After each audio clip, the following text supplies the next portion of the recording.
UFC 322 Jack Della Maddalena versus Islam Makhachev is taking place this Saturday in Madison Square Garden. Guys, the wait is almost over. There will be quick predictions, nothing too long of a breakdown, and even with the main card, there's just gonna be small breakdowns on who I got winning for this card. So again, I don't consider myself an MMA guru just yet. So any picks y'all take from my video, just make sure you bet at your own risk, guys, alright? Not to scare y'all out, but I think I'm cooking something here. But at the end of the video, make sure you guys wait, because I will be locking in a parlay, so let's get right into it. But before I get down to the predictions, I do want to talk about the card overall. And just looking throughout all these fights from start to finish, honestly, this has got to be the best card of the year. This is 1,000 times better than UFC 321 that Aspinall versus Gane. They definitely made up for this one right here. So just looking through this whole card and from start to finish, if I was to rate this card, I'll give it a 9.5 out of 10. I think this card is just really good. I feel like a lot of these fights can end in a finish, from literally Malcolm Wallmaker up until the Islam Makhachev. Anything from that point on, I expect some finishes. So starting off the first fight of the prelims, it's Malcolm Wallmaker versus Ethan Ewing. So the day of the recording is on the 13th, right before the weigh-ins. It turns out Cody Haddon did pull out of the fight. Apparently he broke his foot.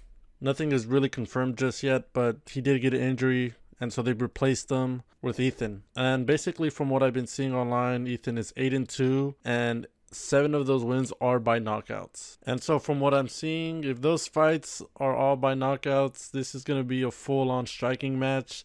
And in that case, give me Malcolm Wallmaker to knock him out in the first round. I just think that Ethan, took a big risk, but how could you decline the opportunity like that for your first fight to be in Madison Square Garden? But your opponent, it's the up-and-coming Malcolm Wallmaker. So everybody knows Ethan is going to lose. This is a matter of what he shows in the ring. As long as he shows something, it should be a win for him. Just because not only is he taking this fight like on a 2-day notice, but if he manages to hurt Malcolm Wallmaker or do anything, let alone survive the fight, a lot of people will become fans and give Ethan his respects. But besides all that, give me Malcolm Wallmaker to win by the first round by knockouts. Up next, we have Erin Blanchfield versus Tracy Cortez. This is basically going to be a rematch. Erin and Tracy had already both fought in 2019 in Invicta FC. And in the first fight, Tracy Cortez ended up winning by split decision. Tracy won the first round and the second round. She just basically had better striking and just better wrestling moments throughout the fight, and she was able to take down Erin Blanchfield. But since Erin Blanchfield is a black belt in Brazilian Jiu-Jitsu, she threatened a couple of submissions while she was getting taken down. But Tracy was able to get out of those submissions, and every time Erin Blanchfield went for takedowns, Tracy was able to stop it and reverse the whole position. But that fight was 6 years ago. They're both two completely different fighters. They obviously both improved, and Erin Blanchfield is ranked number 4, while Tracy Cortez is ranked number 8 in the flyweight division. There's a chance that the winner of this fight will be fighting Wei Li or Valentina, but I think it just depends on the finish. But I am surprised the way these odds makers do have this fight, because Erin Blanchfield is at -270 while Tracy Cortez is at 220. I know that maybe the level of opponents Tracy Cortez has been fighting hasn't been the level as Erin Blanchfield, but I wouldn't count out Tracy. I think she does have a really good chance of winning, as long as she basically does what she did in the first fight, and that's just attempt takedowns, try to have control time while stopping those submission threats by Erin Blanchfield, because she's for sure going to do it. It's just only a matter of when and how the position is on the floor. So as long as this fight doesn't get on the floor, Tracy Cortez will have a lot of success. I truly do believe that, because Erin Blanchfield is a beast with some Brazilian Jiu-Jitsu. So let's just not get this to the floor. Give me Tracy Cortez to win by decision. And the next fight is Robocop versus Roman Kopylov. This is another good one. This is one of those fights that I'm honestly expecting somebody to get knocked out, just because both of these guys have really good striking. Because if you look back at Roman Kopylov's fights, besides the Paulo Costa one, he would defeat these guys by knockout and crucial head kicks. You know what I'm saying? So as in with RoboCop coming off one of the nastiest knockouts that I've seen in person in UFC 317 against Hermanson.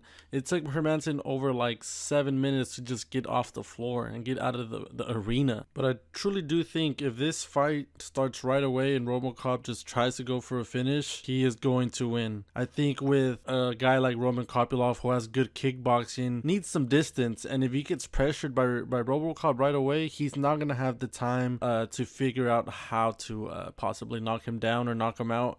I just think RoboCop is a big tank, and we all know that. So once he pressures him and he lands some good punches, then it might be over for Roman Kopylov. But if the fight goes into later rounds, then I still do think RoboCop will have success. He will try to take him down and just pretty much wear him off like that and just get Roman pretty much tired.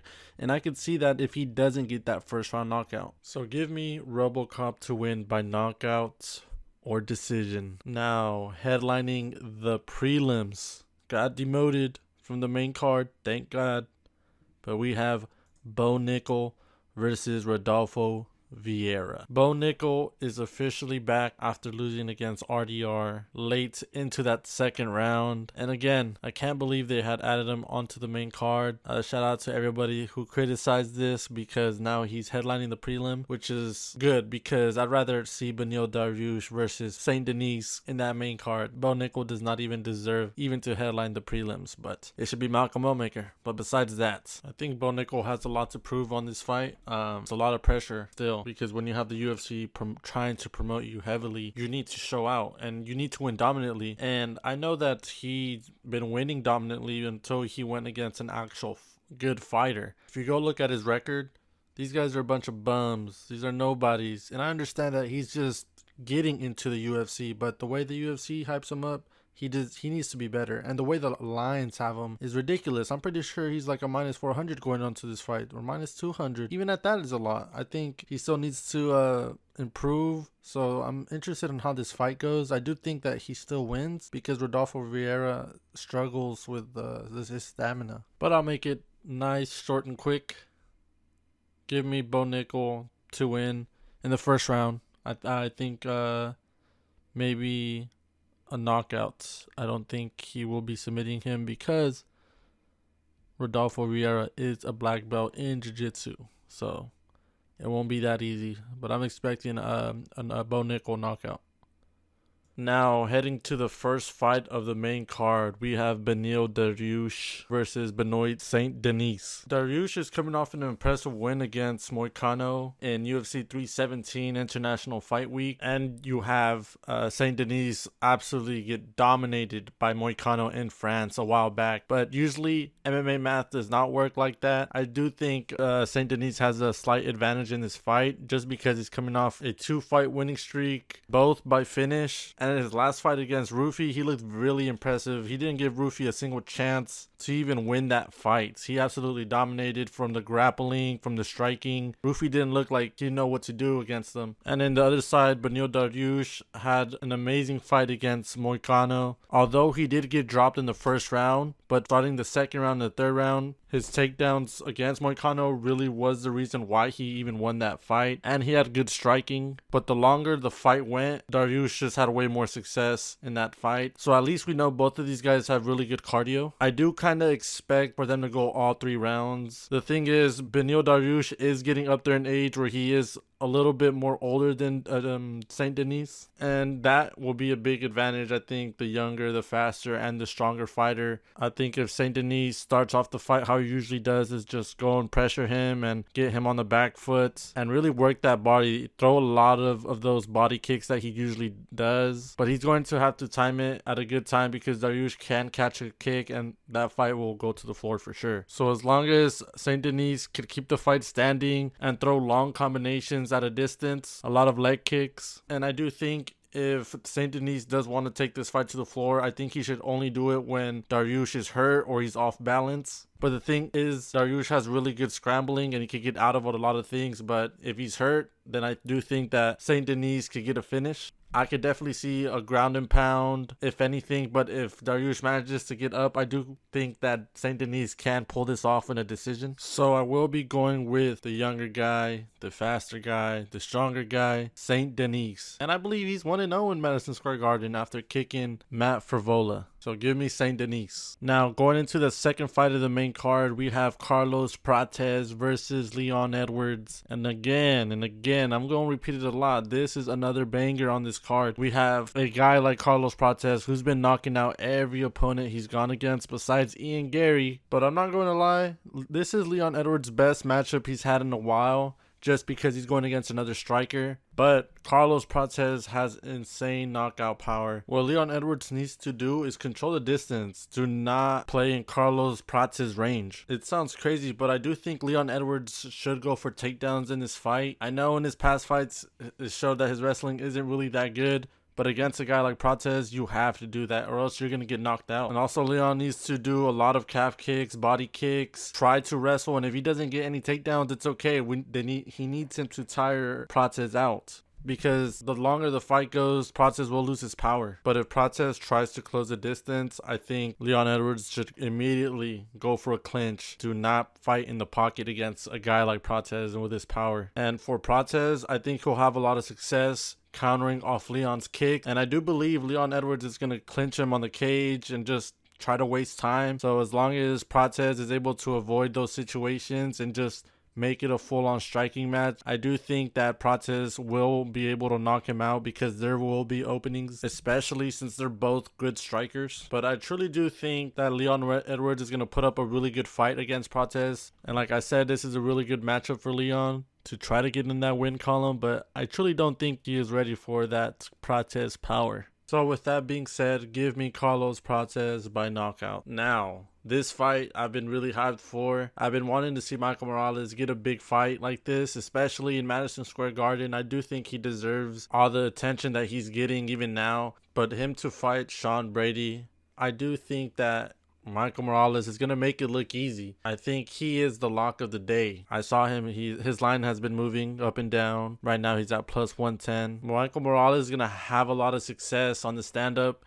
I don't think Sean Brady will be able to take him down because Michael Morales is already huge compared to Sean Brady. I'll make this pick really fast. I have Michael Morales to win by knockout in the second round. He is going to stop every takedown. He's going to have success all over this fight. He is 18-0 for a reason. And I feel bad for Sean Brady because I truly do think if Islam didn't go up, he should have been the one fighting Jack Della Maddalena. But also you got to give him a lot of respect because fighting a guy like Michael Morales, knowing that if you just waited after this fight, you would get your title shot. But he chose to fight Michael Morales, which I give him a lot of respect for. But that don't mean shit. Give me Michael Morales to win by knockout under 3 rounds. Now for the co-main event of the evening, we have Valentina Shevchenko defending her flyweight title against Wei Li. So Valentina's last fight was against Manon Fiorot, and if you go back and look at that fight, you can see why Valentina is one of the best female fighters of all time. Valentina had success in her entries. She was mixing a lot of wrestling and she had really good technical counters. And in that fight, she also knocked down Fiorot in a crucial moment during the fight. So Valentina still has the power and she has not skipped a beat. She still looks like one of the best fighters, like I've said. Now on the other side, you have Wei Li coming off an impressive win against Tatiana Suarez. Going into that fight, Wei Li was a slight underdog. I think just because they were hyping up Tatiana Suarez as this really good wrestler and that she's also just huge. So it was a nice matchup for Wei Li to show that she's improved with her takedown defense and overall to go against a wrestler who, if you look back, she lost to Rose Namajunas twice because of the wrestling. Because also remember when Valentina Shevchenko fought Alexa Grasso in that third fight at the Sphere, she had a lot of success taking down Grasso and keeping her on the floor. And she managed to win the fight like that. And at the end of the fight, she got booed, but she still got the win. But for this fight, I truly do think that Wei Li is going to keep this fight standing. And as long as it's not a technical fight back to back, then Wei Li should be able to beat Valentina Shevchenko at the striking striking department. It sounds crazy, but I do think Weili has way more power than Valentina, even if she's going up weight. So I could definitely see Weili have more power than Valentina. So for that, if it becomes just a strictly striking match, I will go with Zhang Weili for the TKO win or through decision. Finally, the moment that everybody's been waiting for, we have the main event, Islam Makhachev versus Jack Della Maddalena. And I've been seeing from a lot of people backing up JDM, saying that he's going to beat Islam. And honestly, I just don't see that happening. The reason that is because if you really go back and watch all these JDM fights against multiple fighters, they take him down so easily. I get that he has really good scrambles and gets back up, but when you face a guy like Islam Makhachev, where he has a lot of success in those moments, I do believe he's going to waste a lot of energy trying to get up. But I definitely do see this fight possibly going maybe 4 or 5 rounds. I do think Islam will have a lot of success with the striking, with the takedown attempts, with the grappling. But for JDM, I don't really see anything as a threat besides the striking. But even at that, Islam has gotten better with the striking over the years, and we all seen that. But give me Islam to defeat Jack Della Maddalena in the 4th round by submission, and if I was to guess, it would be by rear naked choke. So to the ones that ended up watching the whole video, I'm going to be giving you guys the parlay that I will be putting in for this card. So let's get right into it. Starting off with the first fights of the parlay, give me Tracy Cortez plus 220 to defeat Aaron Blanchfield, money line. Up next, Benoit Saint Denis to beat Benil Dariush, minus 183. Again, these are all going to be money lines, so boom. And then this one, actually no, this next one, I'm going to have Michael Morales to win by knockouts or TKO, plus 350. That is crazy. Plus 350 for a knockout? Give me that. And last but not least, give me Islam Makhachev to beat Jack Della Maddalena. So shout out to anybody that either just skipped all the way to the end or to watch the whole video. Make sure you guys like, comment, and subscribe, and I'll see you guys in the next video.